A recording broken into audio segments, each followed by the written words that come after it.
Hello friends, welcome back to LGR study. साथियों, आपको बता दें कि ITA और पैरामेडिकल एंट्रेंस एग्जाम के लिए जीके के कुछ महत्वपूर्ण प्रश्नों को आज हम कवर करने वाले हैं। और जैसा कि आप जानते हैं कि जीके में हिस्ट्री, ज्योग्राफी, पॉलिटी और इकोनॉमी से क्वेश्चन पूछे जाते हैं, तो आज हम इकोनॉमी के कुछ महत्वपूर्ण प्रश्नों को कवर करने वाले हैं। साथ ही साथ आपको बता दें कि ये इकोनॉमी सीरीज का तीसरा वीडियो है और 2 वीडियो इस चैनल पर ऑलरेडी अपलोड हो चुका है। आप यदि उस वीडियो को कंप्लीट नहीं किए हैं तो इस वीडियो को कंप्लीट करने के बाद उस 2 वीडियो को भी कंप्लीट कर लेंगे। और यदि आप इस सेशन को ज्वाइन कर चुके हैं तो जल्द से जल्द लाइक कर दें, शेयर कर दें। और LGR स्टडी को सब्सक्राइब नहीं किए हैं तो सब्सक्राइब कर लें, क्योंकि सभी सब्जेक्ट का सेशन यहाँ पर चल रहा है। और LGR स्टडी ऐप को आप डाउनलोड करना नहीं भूलेंगे, क्योंकि इस ऐप में आपको 10 प्रीवियस ईयर क्वेश्चन का PDF, प्रैक्टिस सेट क्वेश्चन का PDF, मोस्ट इम्पोर्टेंट क्वेश्चन का PDF सभी आंसर के साथ मिल रहा है। यानी कि सभी PDF आपको आंसर के साथ इस ऐप पर मिलेगा। और आपकी तैयारी यदि कंप्लीट हो जाती है तो इस ऐप पर ऑनलाइन टेस्ट लिए जाएंगे, जो बिल्कुल फ्री में लिए जाएंगे। और ऑनलाइन टेस्ट देने के तुरंत बाद आप कितना क्वेश्चन आप सही टिक किए हैं, कितना क्वेश्चन आपने गलत टिक किया है और आपका रैंक कैसा है, तो इससे आप अपनी तैयारी का अंदाज़ा लगा सकेंगे। तो आप यदि इस ऐप को डाउनलोड नहीं किए हैं तो जल्द से जल्द डाउनलोड कर लें, जिसका लिंक हम डिस्क्रिप्शन में दे रहे हैं। और आप चाहे तो आसानी से प्ले स्टोर पर LGR स्टडी सर्च करके इस ऐप को डाउनलोड कर सकते हैं। और टेलीग्राम चैनल को ज्वाइन कर सकते हैं। हमारा वेबसाइट है www.lgrstudy.com। इसको विजिट करके स्टडी को और भी आप मजबूत बना सकते हैं, अपनी तैयारी को। फेसबुक पेज को लाइक कर सकते हैं, इंस्टाग्राम पर आप हमें फॉलो कर सकते हैं। तो आइए फर्स्ट क्वेश्चन की ओर बढ़ते हैं। स्वर्ण जयंती शहरी रोजगार योजना किस वर्ष शुरू की गई थी? तो आपको बता दें, ये योजना जो शुरू की गई थी 1997 में शुरू की गई थी। कब की गई थी? 1 दिसंबर 1997 को। और इस योजना का उद्देश्य जो था वो शहरी बेरोजगार और बेरोजगार गरीबों को लाभकारी रोजगार या फिर स्वरोजगार देना इस योजना का उद्देश्य था। तो option D is perfect answer. चलिए नेक्स्ट क्वेश्चन की बात करते हैं। एक अर्थव्यवस्था की आधार संरचना का निर्माण होता है किससे? कृषि द्वारा, उद्योग द्वारा, सेवाओं द्वारा या फिर तीनों द्वारा?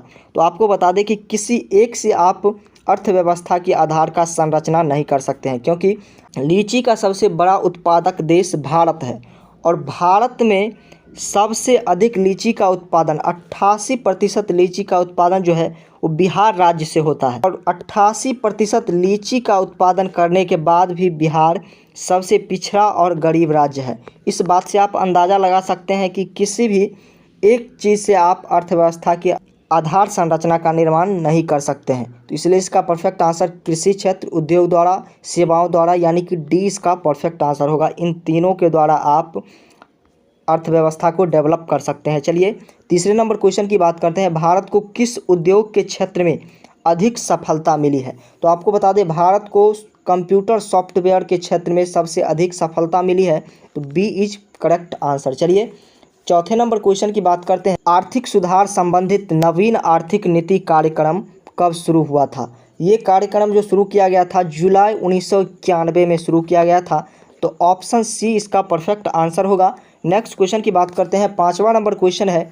पार्ले ग्रुप के थम्स अप नामक ब्रांड को किस बहुराष्ट्रीय कंपनी ने खरीद लिया था? तो सबसे पहले आपको ये जानना है कि बहुराष्ट्रीय कंपनी आप किसे कहेंगे? तो बहुराष्ट्रीय कंपनी उसे कहा जाएगा जो अपने राष्ट्र के अलावा कम से कम एक और दूसरे राष्ट्र में उसका प्रचलन हो, उसकी विस्तार हो, उसे हम बहुराष्ट्रीय कंपनी कहेंगे। तो किस कंपनी, बहुराष्ट्रीय कंपनी ने पार्ले ग्रुप के थम्स अप नामक ब्रांड को खरीदा था? ये आपको हम बताते चलते हैं। कोका कोला ने खरीदा था। किसने? कोका कोला द्वारा थम्स अप ब्रांड को खरीदा गया था। तो डी इसका परफेक्ट आंसर होगा। और अब आप देखते होंगे कि थम्स अप ब्रांड जो है वो कोका कोला कंपनी के मार्का पर ही आता है। चलिए छठे नंबर क्वेश्चन की बात करते हैं। इनमें से कौन भारतीय बहुराष्ट्रीय कंपनी है? बहुराष्ट्रीय कंपनी के बारे में हमने आपको प्रीवियस क्वेश्चन में बताया है, और भारतीय बहुराष्ट्रीय कंपनी के बारे में यहाँ पर पूछ रहा है। तो नोकिया जो है बहुराष्ट्रीय कंपनी तो है, लेकिन ये फिनलैंड की है। कहाँ की है? फिनलैंड की है, भारतीय राष्ट्रीय कंपनी नहीं है। डाबर भारतीय राष्ट्रीय कंपनी है और बहुराष्ट्रीय कंपनी भी है। तो बी इसका परफेक्ट आंसर होगा। चलिए इतना बात कर चुके हैं तो सैमसंग के बारे में भी हम आपको बता देते हैं। तो सैमसंग जो है वो कोरियाई कंपनी है। कहाँ की कंपनी है? कोरियाई कंपनी है। तो सी इसका तो बी इसका परफेक्ट आंसर होगा डाबर। चलिए 7वें नंबर क्वेश्चन की बात करते हैं। भारत में वैश्वीकरण की प्रक्रिया कब शुरू हुई थी? भारत में वैश्वीकरण की प्रक्रिया 1991 में शुरू हुई थी। कब हुई थी? 1991 में शुरू हुई थी। तो ए ऑप्शन इसका करेक्ट आंसर होगा। चलिए 8वें नंबर क्वेश्चन की बात करते हैं। उपभोक्ता आंदोलन का प्रवर्तक किसको माना जाता है? तो सबसे पहले आप ये जान लीजिए कि उपभोक्ता आंदोलन की शुरुआत कब हुई थी? 15 मार्च 1962। कब? 15 मार्च 1962 को अमेरिका में इसकी शुरुआत हुई थी। और किनके द्वारा इसकी शुरुआत हुई थी? रॉल्फ नॉदर के द्वारा। ये उपभोक्ता आंदोलन के जनक भी कहे जाते हैं। तो सी इसका परफेक्ट आंसर होगा। आशा करते हैं कि उपभोक्ता आंदोलन के बारे में कुछ जानकारियाँ आपको प्राप्त हो चुकी होगी। अब आइए 9वें नंबर क्वेश्चन की बात करते हैं। उपभोक्ता अधिकार दिवस कब मनाया जाता है? उपभोक्ता अधिकार दिवस 15 मार्च को मनाया जाता है। तो बी इसका परफेक्ट आंसर होगा 15 मार्च। चलिए 10वें नंबर क्वेश्चन की बात करते हैं। उपभोक्ता जागरूकता आंदोलन की शुरुआत किस देश में हुई थी? उपभोक्ता जागरूकता आंदोलन की शुरुआत संयुक्त राज्य अमेरिका से हुई थी। कब हुई थी? 1962 में। और इसके जनक जो है वो रॉल्फ नॉदर को माना जाता है। तो डी इसका परफेक्ट आंसर होगा। चलिए 11वें नंबर क्वेश्चन की बात करते हैं। और 11वां नंबर क्वेश्चन है, उपभोक्ता अधिकारों की घोषणा किस देश में हुई थी?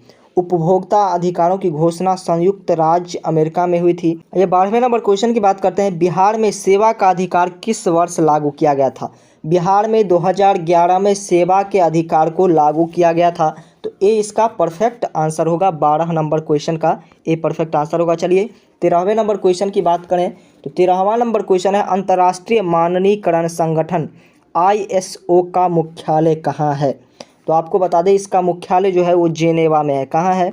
ISO international organisation for standardisation.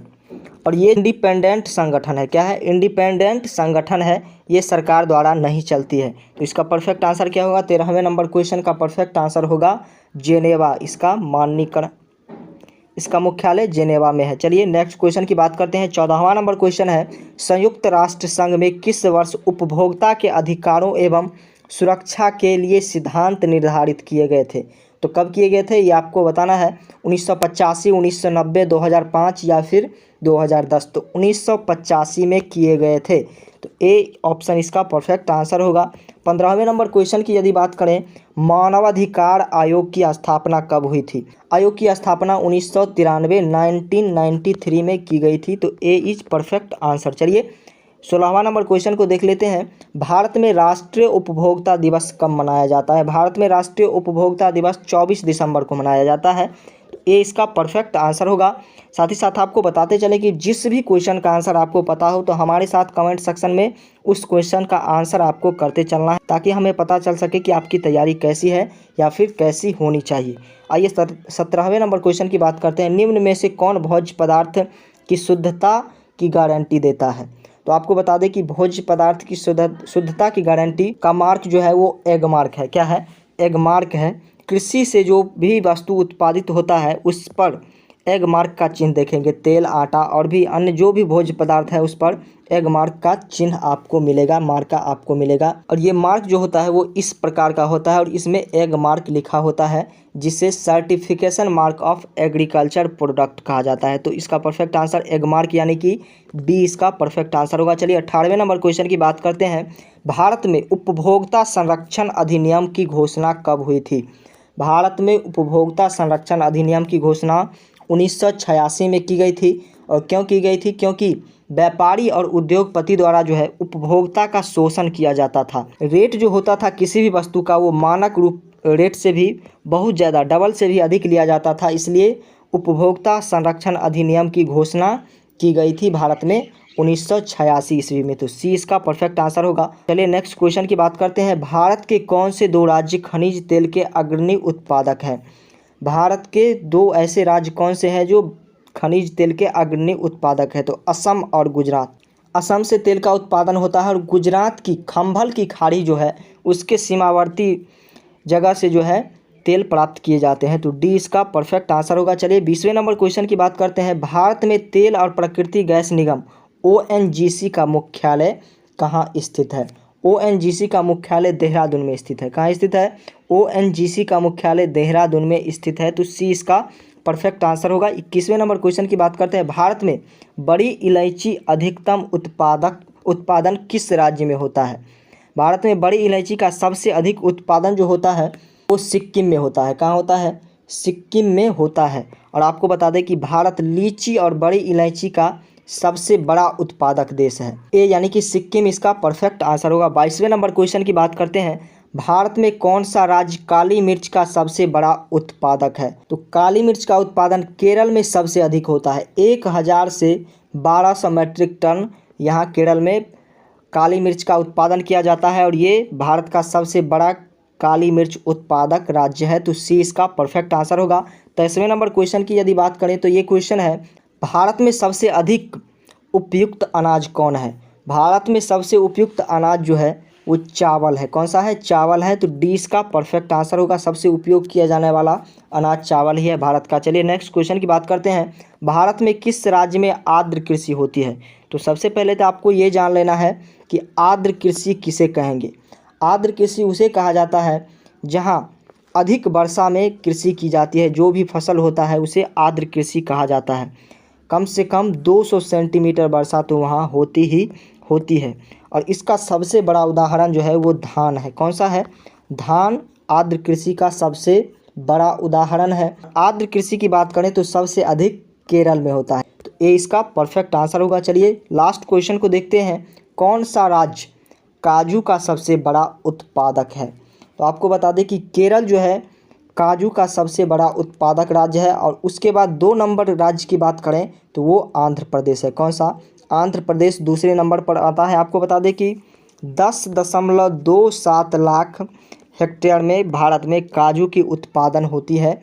तो ए इसका परफेक्ट आंसर होगा, तो डे इसका परफेक्ट आंसर होगा केरल। और दूसरा सबसे बड़ा काजू का उत्पादक राज्य आपसे पूछा जाए तो वो होगा आंध्र प्रदेश। तो आज के लिए इतना ही रखते हैं। वीडियो यदि अच्छा लगा तो वीडियो को लाइक कर दीजिए, शेयर कर दीजिए और LGR स्टडी को सब्सक्राइब नहीं किया है तो सब्सक्राइब कर लीजिए, क्योंकि सभी सब्जेक्ट का सेशन यहाँ पर चल रहा है। साथ ही साथ LGR स्टडी ऐप को आप डाउनलोड करना नहीं भूलेंगे, जहाँ से आपको 10 साल प्रीवियस ईयर क्वेश्चन का PDF, मोस्ट इंपॉर्टेंट क्वेश्चन का PDF और ऑनलाइन टेस्ट बिल्कुल फ्री में मिल रहा है। तो इस ऐप को आप डाउनलोड करना नहीं भूलेंगे। तो हम इसका लिंक डिस्क्रिप्शन में दे रहे हैं और आप इसे चाहे तो प्ले स्टोर पर आसानी से सर्च करके डाउनलोड कर सकते हैं। हमारा वेबसाइट है www.lgrstudy.com। इसको विजिट करके आप अपनी तैयारी को और भी बेहतर बना सकते हैं और फेसबुक पेज को लाइक कर सकते हैं। इंस्टाग्राम पर जाकर के आप हमें फॉलो कर सकते हैं। तो आज के लिए इतना ही, मिलते हैं फिर किसी नेक्स्ट वीडियो के साथ। तब तक के लिए थैंक यू।